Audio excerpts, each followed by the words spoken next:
Hey, my name is Paul. I'm from Paul Francis Photography. I've been a wedding photographer for 10 years. Efficiency is really important to me. I like my equipment to make my job easier, make my life easier, give me more free time to be with my kids, or just to make my business a better company. So I've tested different backup devices because one of the bottlenecks for me is I'm getting home from a wedding late at night, sometimes as late as 1 in the morning. I'm tired, I just want to go straight to bed, been on my feet for 10, 11 hours for the day. And I want to be able to just have all my pictures safely backed up as quickly as possible. So I've tried different systems. They've all had pros and cons. And for me, the Nexto NPS-10 has been the best product that I have used for my specific needs. So again, it has pros and cons. I did a review on the Gnarbox and ups and downs of that. And I'm going to do a review on this and then make some comparisons to the Gnarbox. So first thing I love about this, the first pro, is very fast backups. This has 2 UHS 2 SD card slots, which means it can transfer SD cards at a fairly quick speed. It also has another memory card reader here, depending on the model you get. This one is the XQD, and I think they have CFast and Compact Flash, and the cost for all these is around the same.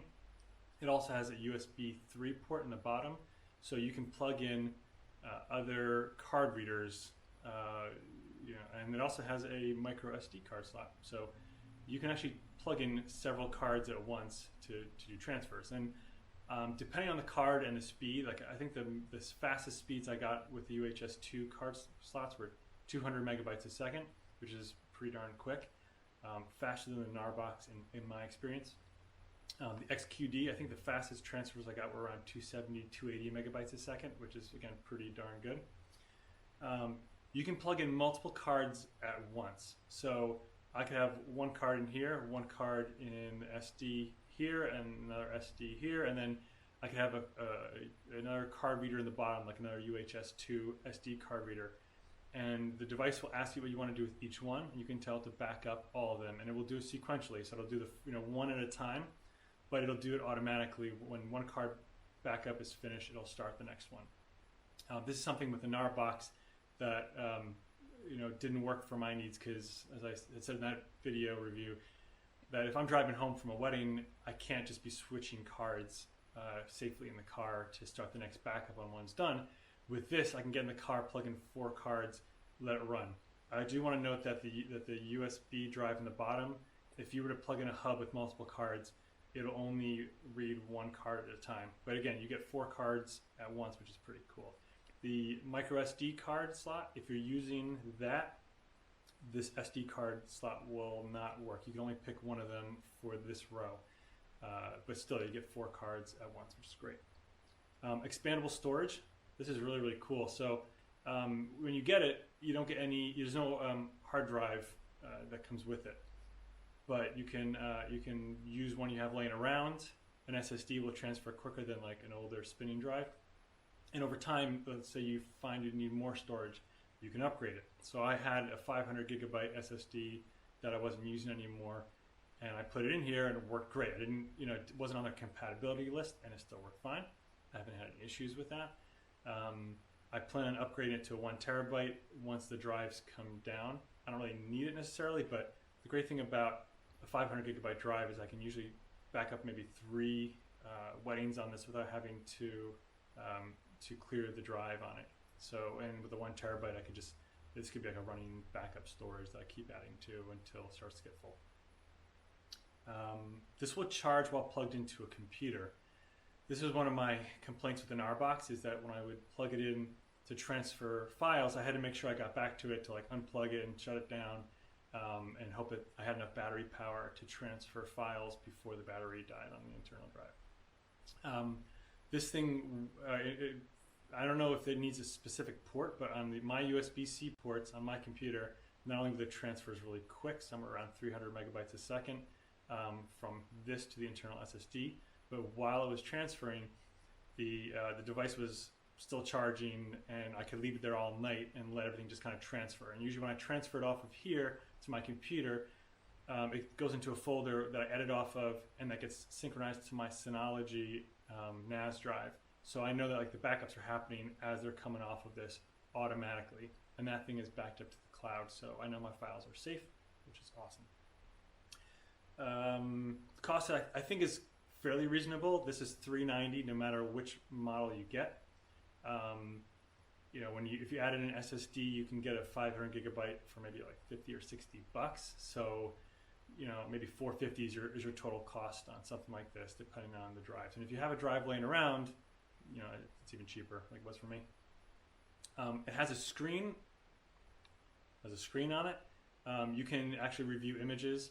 They're not like a high quality. It's a pretty low res screen, but it's pretty quick in going through images. It's supposed to be able to show a video review too. I tried loading a 4K video from my XT3 and it wasn't able to view it. So I'm not really sure what files. I'm not going to be using it to review videos, but it's nice to know that that you have a screen that can allow you to see thumbnails and kind of make sure everything transferred. But it does confirm that things transferred. I like that it also tells you how fast the transfers occurred in. So maybe you notice that a certain card is transferring slow. You could check to see if there's something wrong with that card. I kind of wish the Gnarbox did that too. I had to do timed backups and check to see how long the transfers took and then do all the math myself. But this does automatically. When I checked their math on how fast the transfers were happening, I actually found that their transfers were maybe a little lower than what my math showed. So I thought they're, you know, again, it's pretty good. Quick startup. It takes maybe like 3 seconds to start up. The UI is very simple, very basic, which is not a bad thing, but you don't get the same usability that or control that the Gnarbox has, and I'll go into that in a second. This can be charged on the go with a USB-C battery pack, charging battery pack, so you know, it does have some great portability to it.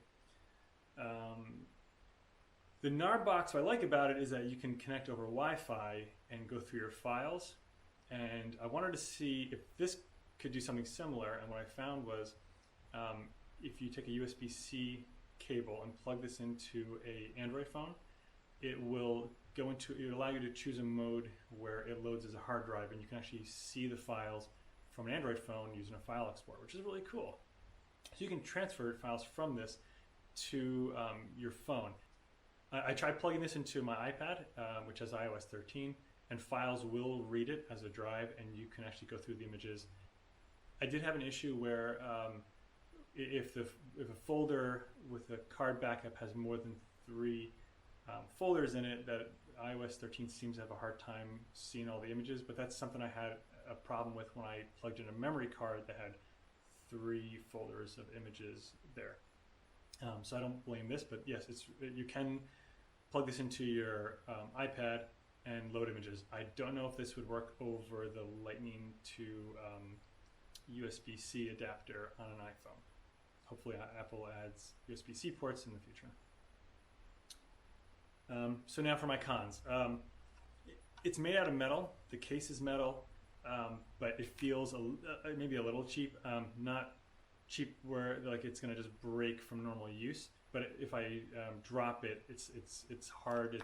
I would be afraid that the board inside would break or crack. Unlike the Gnarbox, which you could drop and throw, and it seems like it could handle a decent amount of abuse. So they do have like a rubber case, which seems a little flimsy, like it could slip off if you're trying to slide it into a tight space in a camera bag. But they do include it. I don't plan on dropping this. I'm not using this, out in nature and throwing it into a bag. It's gonna sit in like my lens bag or my rolling bag or a little hip pouch while during the reception where I might be transferring and backing up images.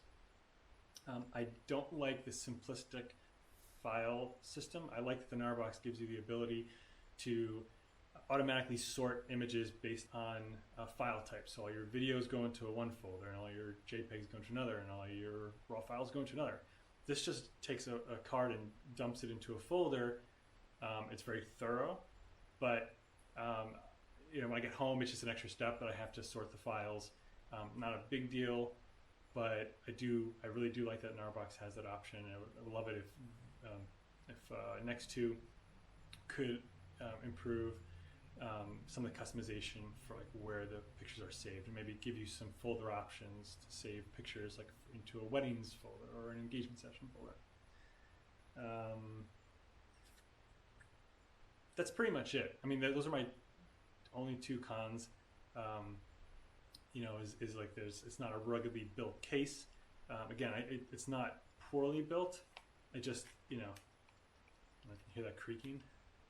You know, like I get a little nervous that if I were to drop this, it wouldn't really handle it too well. And I wish I could control the file backup. Wi-Fi backup would be great, but you know, the transfers from this to a computer are so quick that it's not that big a deal. It only takes a minute to put this into like a mass storage mode, plug it into a USB-C port, and start your transfers. And again, it'll charge during this process, so you don't need to worry about getting back to it before the battery dies. This case is an Amazon Basics case. I measured this and then took a look at a bunch of dimensions for cases on Amazon. Since this does not have, again, I'd be afraid to drop this. I wanted something that could help protect it. So this is just this is like a $7 case. It's pretty cheap, and this fits in perfectly. You can also fit in, you know, a couple card readers. This is a UHS-2 Sony card reader that fits into the USB port on the bottom of the Nexto 2D. So I keep that in there, and again, you can put other card readers too. It's fairly compact, fits into a camera bag. And this would protect it probably from a drop. So again, the ruggedability of the device doesn't really bother me too much because overall it's fairly well made. I'm not going to be throwing it around. So that's my review. I really like this device. I want to thank Chip Notar for telling me about this. I could not find any reviews about it online. Very limited information. The company's been around for a while and they've been making some great devices from what I've heard, but I've never tried them before. So Chip was great to answer all my many questions. He tested cards for me to tell me that things would work. I really appreciate his help. So this is great. I'm going to be using this all next year. Yeah, this is a good job. I hope it'd be great if they could improve the file structure, but great device.